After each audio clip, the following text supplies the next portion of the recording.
Deputation DM লেভেলে আমরা DM অ্যাডমিনিস্ট্রেশনকে দেবার আমাদের ডিস্ট্রিক্ট প্রেসিডেন্ট নিশান খান চৌধুরী ইনস্ট্রাকশন দিয়ে গেছিলেন বিশেষ কাজে, বিশেষ একটা সমস্যায় উনি কলকাতায় গেছেন, তাই আমাদেরকে দায়িত্ব দিয়ে গেছেন।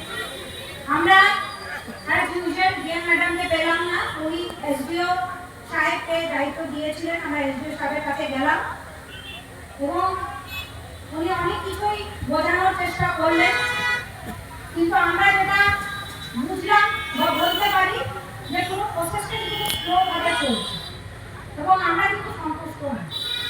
তাই আমাদের কিন্তু আন্দোলন জারি থাকবে। আমরা যে আন্দোলনটা ডিস্ট্রিক্ট লেভেলে করছিলাম ওই আন্দোলনটা আমরা ব্লকে ব্লকে অলরেডি শুরু করে দিয়েছি।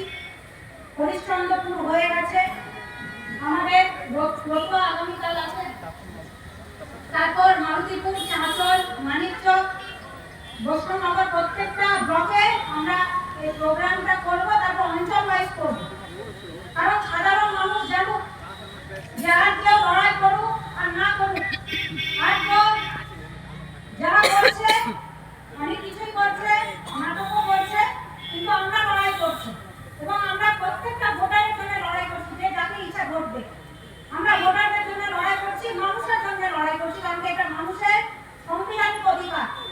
যাকে ইচ্ছা ভোট দিন, কিন্তু ভোট দেওয়ার অধিকার সবারই আছে। এই অধিকার থেকে কোনো বডি আপনাদেরকে বঞ্চিত করতে পারে না এবং সেই কারণে আমরা মাটিতে লড়াই করব এবং আমাদের ডিস্ট্রিক্ট প্রেসিডেন্ট উনি সুপ্রিম কোর্টেও কেস করেছেন। তো আমরা দুটো ফিল্ডেই আছি, আমরা লিগালিও লড়াই করব এবং মাটিতেও আপনাদের সঙ্গে, আপনাদের পাশে, আপনাদের হাতে হাত মিলিয়ে, কাঁধে কাঁধ মিলিয়ে লড়াই করব। তো আজকের মতো আমরা এই কর্মসূচিটা এখানে শেষ করছি, কারণ কি ইফতারের সময় হয়ে আসছে। আপনাদেরকে আমরা বেশিক্ষণ ধরে রাখতে চাই না।